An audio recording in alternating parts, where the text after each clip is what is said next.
Olá, seja muito bem-vindo ao canal Histórias Romanas e nesse vídeo vamos analisar 5 grandes mitos sobre a Roma Antiga que talvez você achava que fossem verdade. E enquanto você assiste a essa lista, eu quero saber nos comentários qual desses mitos você realmente acreditava ser verdade e quais você já sabia que não era verdade. Então vamos para a nossa lista. O primeiro mito: os centuriões eram oficiais encarregados por 100 soldados. É comum algumas pessoas dizerem isso, principalmente em comentários de alguns vídeos aqui no canal. É claro que a quantidade de soldados que um centurião comandava depende muito da época em que estamos falando.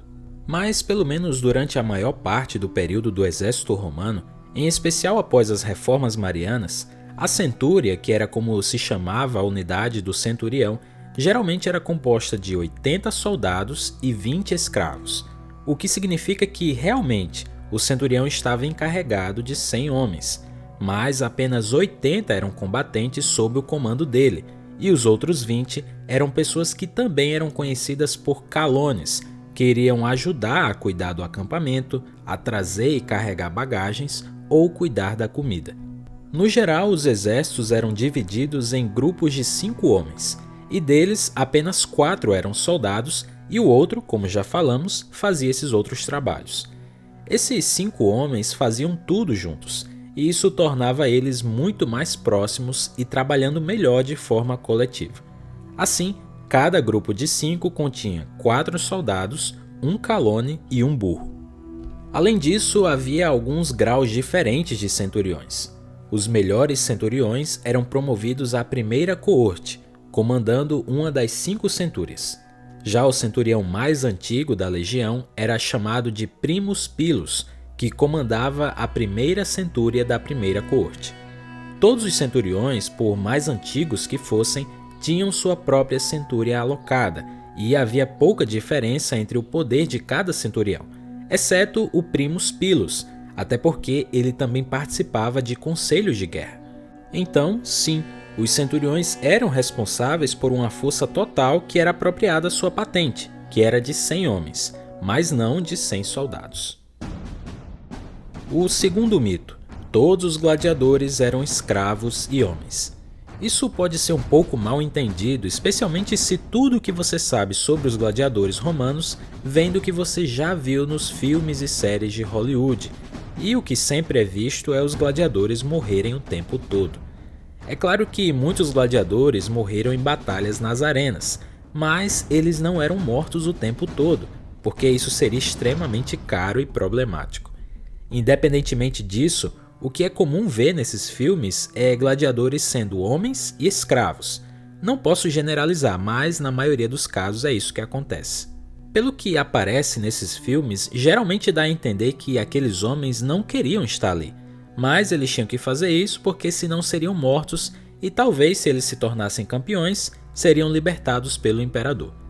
É claro que isso realmente aconteceu em muitos casos, porém, o que muitos não dizem é que alguns homens realmente queriam se tornar gladiadores, encarando isso como se fosse a sua profissão. Eles decidiam ir para uma escola e se tornar um gladiador porque um cidadão romano livre poderia decidir fazer isso. E os motivos para ele decidir fazer isso poderiam ser vários. Por exemplo, poderia ser muito lucrativo para ele. Ele também poderia ficar muito famoso, ou talvez, quem sabe, ele simplesmente não tivesse mais nada para fazer. Alguns cidadãos romanos que tinham um bom físico e habilidade de luta decidiram fazer isso por apenas alguns anos, e assim fazer algum dinheiro, ficar famoso e depois se aposentavam. Mas algumas pessoas tinham muitas dívidas e estavam vivendo um desastre financeiro. Inclusive, o primeiro vídeo que eu fiz aqui no canal dos 10 gladiadores mais famosos do Império Romano, eu falo mais sobre a história de Marco Atílio.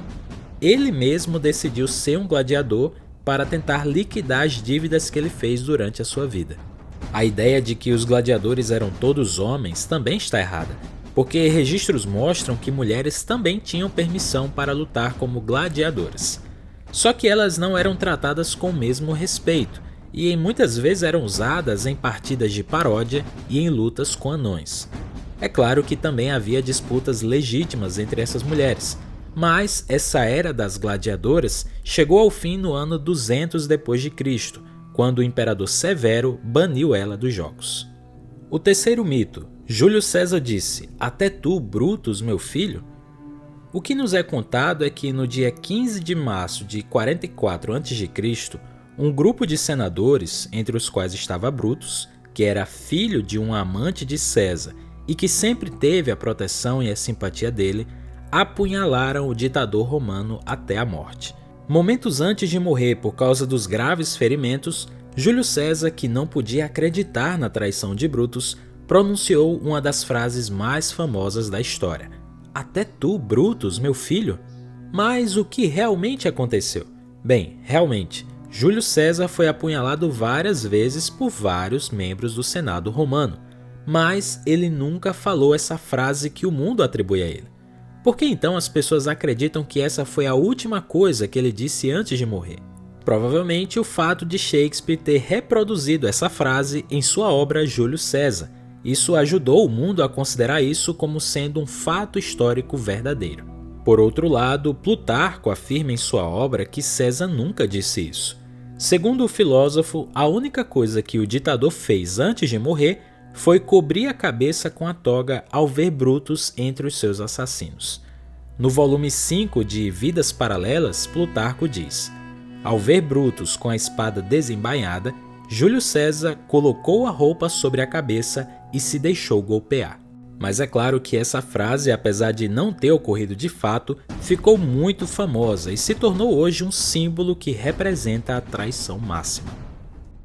O quarto mito é que os imperadores romanos condenavam os gladiadores à morte baixando o polegar.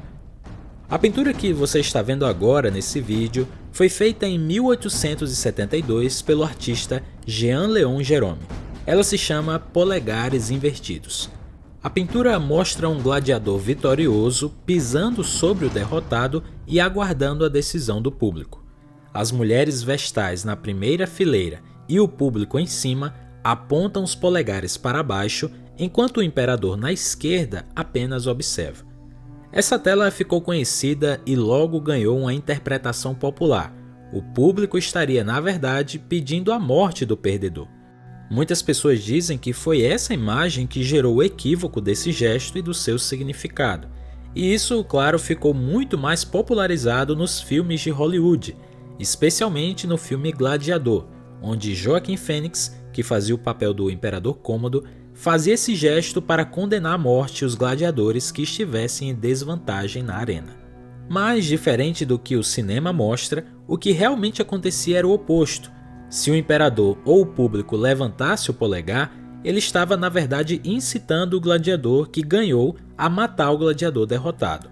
Mas, quando o imperador queria salvar a vida do gladiador, ele colocava seu polegar para baixo.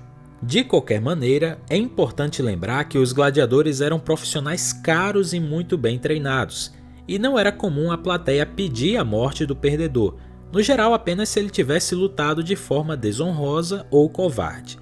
Já que eram feitas muitas apostas, boa parte do público muitas vezes queria uma revanche para ver o seu gladiador em uma outra luta. E um quinto e último mito é que os plebeus eram pobres e ignorantes. E realmente hoje a palavra plebeu é muitas vezes considerada um insulto, usada para caracterizar ou ofender pessoas de baixa classe. Mas, em Roma, ser um plebeu não significava necessariamente ser pobre. Durante grande parte da República Romana, os plebeus eram uma classe trabalhadora de pouca influência política, embora tivessem liberdade para se organizar como grupo. Tecnicamente, eles eram todos romanos livres que não eram aristocratas ou senadores, e eles podiam ter várias profissões e terem negócios prósperos, por exemplo, na área da agricultura, artesanato, construção ou no ramo alimentício. Claro que, para atingir certo grau de sucesso em Roma, durante sua vida um plebeu teria que trabalhar e se sacrificar bastante, mas isso poderia ser recompensado com a ascensão econômica. Durante o período do Império Romano, os plebeus já eram tão influentes que os imperadores procuravam agradá-los por meio da famosa política do pão e circo. Dessa forma, vemos que a plebe, que era a maior parte da população romana, era muito importante para o império, e por isso os líderes romanos tentavam buscar a aprovação deles, realizando eventos e grandes banquetes. Então, ser um plebeu era o mesmo que ser um cidadão comum, que não fazia parte da classe alta romana. Mas e então, o que você achou dessa lista de mitos? Eu sei que ficou faltando abordar vários outros mitos, mas infelizmente não dá para abordar tudo num vídeo só. Então deixa aí nos comentários outros mitos sobre a Roma Antiga que você se lembra, e quem sabe em breve eu ainda faça mais vídeos sobre esse assunto. E se você gostou do vídeo, não esqueça de deixar o seu like e se inscrever no nosso canal.